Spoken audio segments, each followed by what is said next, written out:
We do begin here with breaking news. Federal sources telling ABC News that federal agents have shot 2 people in Portland, Oregon a short time ago. The agents who shot, we are told, are with the U.S. Customs and Border Protection. What we know so far on this. Also in Minneapolis, growing protests and outrage tonight after the deadly ICE shooting of a mother of 3 there. 2 very different takes on what happened there, and the images, of course, are disturbing. The video shows 37-year-old Renee Good behind the wheel of her SUV, partially blocking that intersection. An agent trying to open her door. You see the vehicle reverse and then drive forward. A third agent firing those 3 shots, killing the driver, shooting her in the head. After the shooting, the SUV accelerating and crashing into parked cars along the street. Witnesses horrified by what they saw. Tonight here, frame by frame, what happened, what we know about the agent who opened fire, where he was standing at the time. The White House doubling down, defending him and the ICE operation. Tonight, the vice president, in a rare appearance in the White House briefing room, saying of the driver, this was a, quote, tragedy of her own making. And tonight, that's the scene in Minneapolis. What we're also learning from Portland, Oregon at this hour. Whit Johnson leading us off now from Minneapolis. Tonight, tensions rising on the streets of Minneapolis and across the country after an ICE agent shot and killed Renee Nicole Good, a 37-year-old mother of 3 in her SUV as she began to drive forward. Protesters clashing with police demanding ICE leave their city. ICE, go home! Disturbing videos show officers approach the SUV, one of them grabbing the door handle as the vehicle backs up. Then you can see the wheels turn to the right, and when the driver begins to pull forward, another agent fires, hitting her in the head. The vehicle seen speeding up and then crashing into cars parked on the side of the street. Robert Boyce, former chief of detectives for the NYPD, analyzing the videos frame by frame, giving his view. I see an officer getting struck by a vehicle, unknown how hard he was struck. Fire once, and then in quick succession, move to his right and fire another 2 shots. Shots 2 and 3 are the issue here, and that officer will have to explain himself why he fired those 2 rounds. Boyce also weighing in on that officer standing in front of the car. You never get in front of the car, and you never get in back of the car either, for that matter. You stay on the sides and as safely as you can make it, and that's the whole thing. Overnight, President Trump telling the New York Times about the driver, she behaved horribly, and then she ran him over. She didn't try to run him over, but when shown the video, the president also called it a terrible scene. In the White House briefing room today, Vice President J.D. Vance placed the blame on the driver. I can believe that her death is a tragedy, while also recognizing that it's a tragedy of her own making. And went on to defend the officer this way. She was trying to ram this guy with her car. He shot back. He defended himself. The Minneapolis mayor calling the Trump administration's narrative garbage. Good had reportedly just dropped off her 6-year-old son at school Wednesday and was driving home when she encountered ICE agents and was shot on this street. You can see the growing memorial behind me where her vehicle came to rest. Ashley Horan lives 1 block away. Many people were out in the neighborhood at that moment, and it could have been any of us. Renee Good was born in Colorado Springs. The mother of 3 recently moved to Minneapolis from Kansas City. A neighbor who is not a terrorist, not an extremist. That was just a mom who loved her kids, loved her spouse. Her mother telling the Minnesota Star Tribune she's taken care of people all her life. She was loving, forgiving, and affectionate. She was an amazing human being. Law enforcement officials tell ABC News the agent who killed Good is a 10-year veteran of ICE's Special Response Team, agents deployed in high-profile tactical situations. Tonight, the FBI is leading the investigation. Minnesota's governor says state investigators have been blocked from taking part. We have learned that the Trump administration has now denied the state that ability to participate in the investigation. And I just want to make this as clear as possible to everyone. Minnesota must be part of this investigation.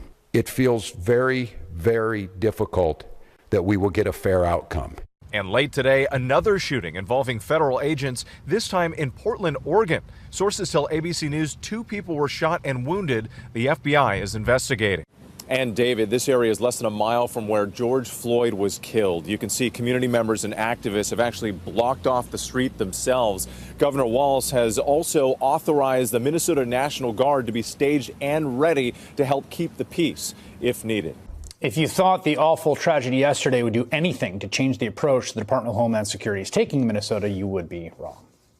Shortly after an ICE agent shot and killed 37-year-old Renee Gold in her car, Masked armed Border Patrol agents, led by the so-called head of CBP, a man named Craig Bavino, entered the grounds of Roosevelt High School in Minneapolis during dismissal time. They began tackling people, handcuffed 2 staff members, and fired pepper spray at bystanders, according to Minnesota Public Radio. Some of these bystanders captured real-time disturbing video.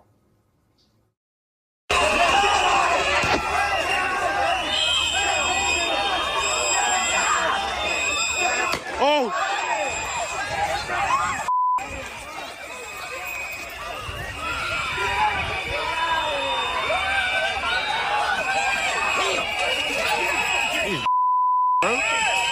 That was a grenade! Guys, don't antagonize them. They literally just killed someone. Don't antagonize them. They literally just killed someone. After that raid, Minneapolis schools canceled classes for the rest of the week because nobody wants their kids to be a target. Of course, that leaves the parents of Minneapolis having to arrange childcare for an entire school district. One Roosevelt High School official spoke anonymously to NPR about how ICE conducted himself at that school. They don't care. They're just animals. I've never seen people behave like this. Some breaking news now at 9 in Portland, Oregon tonight. Federal agents have shot and wounded 2 people. Now, police say it happened this afternoon, and the FBI is now taking over the investigation. Atlanta News First anchor Joe Gorcho is live from our breaking news desk. Joe? Tracy Blair, within the hour, the Department of Homeland Security provided more insight into the shooting involving Customs and Border Patrol agents, stating that the targets are believed to be affiliated with the Venezuelan gang Tren de Aragua and its transnational prostitution ring. The investigation continuing to play out hours after the shooting that occurred just after 2 this afternoon Pacific time at a medical center on Portland's southeast side. DHS reports that agents were conducting a targeted vehicle stop at the time of the incident. In a statement tonight, a DHS spokesman shared that, quote, when agents identified themselves to the vehicle occupants, the driver weaponized his vehicle and attempted to run over the law enforcement agents. Fearing for his life and safety, an agent fired a defensive shot. The driver drove off with the passenger, fleeing the scene, end quote. And you can see right now, this is more video as the investigation remains very active. Roughly 3 miles away from the medical center, our Gray Media sister station out in Portland telling us that the 2 people shot were found near an apartment complex. And that's what we're seeing right now. It's where they say Portland police responded to a call for help, providing aid, and then the 2 were taken to a hospital for further treatment. And at this time, we do not know their conditions. Of course, this shooting involving federal agents comes a day after an ICE officer shot and killed a woman in Minneapolis. Local leaders in Portland, from the mayor to a state senator, issuing statements urging the community not to respond with violence and to remain calm as this investigation unfolds. Reporting from the Breaking News Desk, Joe Gorcho, Atlanta News First. Hey out there, this is Buzz with TheSurvivalBuzz. So 2026 is really off to a heck of a start, isn't it? And I have mentioned before on here that I really think 2026 is the year that we start seeing a lot of changes here in America and probably across the world. We're only a week into this year, and we've already had the stuff going on with Venezuela. Now everything going on in Minneapolis, and now I guess Portland as well. Seems civil unrest is just shaping up everywhere you look now.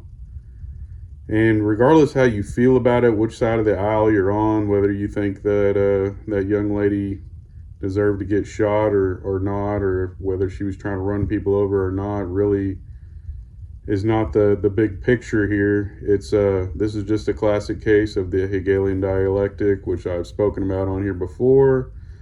Problem, reaction, solution.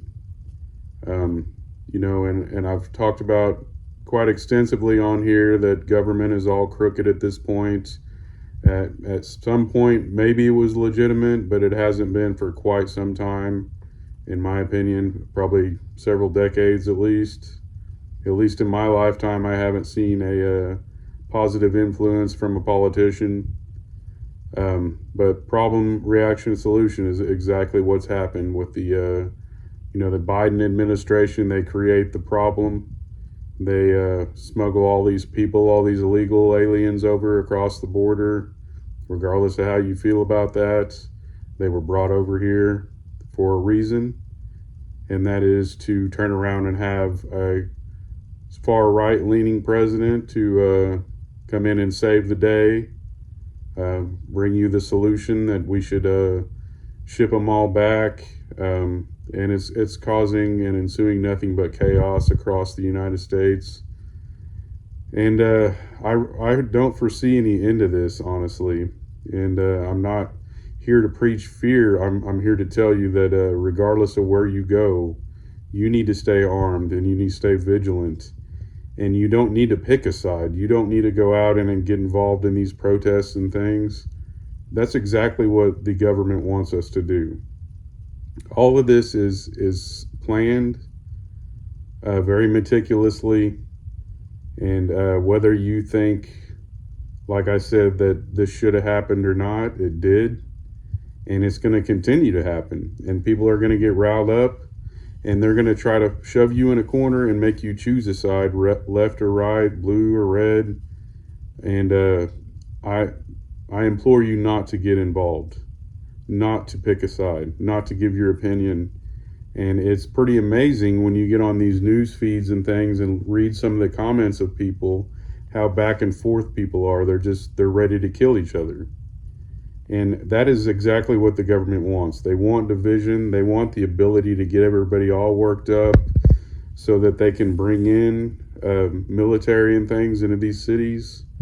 And obviously, a lot of these things are going to take off more in the blue states. That's just the way it seems like things have happened over the last several years. But we don't need to get involved with this. We need to keep praying for these people. We don't need to hate our neighbor. We don't need to hate our brother or sister. And, all of this stuff going on, regardless of your opinion about it in Venezuela and the things here in the United States going on, these things are planned, and I stand beside that. And you can think I'm crazy all day long, and never let anything go to waste. Regardless of whether it was planned or not, they're going to use this, and they're going to try to turn everybody against each other. This is warfare. This is modern day warfare. This is what it looks like. And all I can think of is all of these other countries are just sitting by idly watching us destroy ourselves from the inside out. They don't need to come over here. Everybody's so worried about these other countries coming in and invading our shores and coming in and taking over our country. If they're going to do that, they're just going to sit back and wait till we destroy ourselves first. And there are plenty of illegals here that are terrorists. And we tend to get all riled up. These people on the right and stuff get all riled up and say, ship them back, whenever, like I said, this is two wings of the same evil bird. We brought them over here, our government brought them over here, and now they're shipping them back, and it's simply to get people all turned against each other whenever we should all be helping each other out. And I for one am not choosing a side, so don't try to put words in my mouth or come at me in the comments. I'm simply on here making an observation that this isn't the time to get all worked up and do something stupid. We need to really stop and realize what is going on and realize that these politicians are out to get us. They're out to turn us against each other, and we're Americans. We're supposed to stick up for one another. We're supposed to protect one another.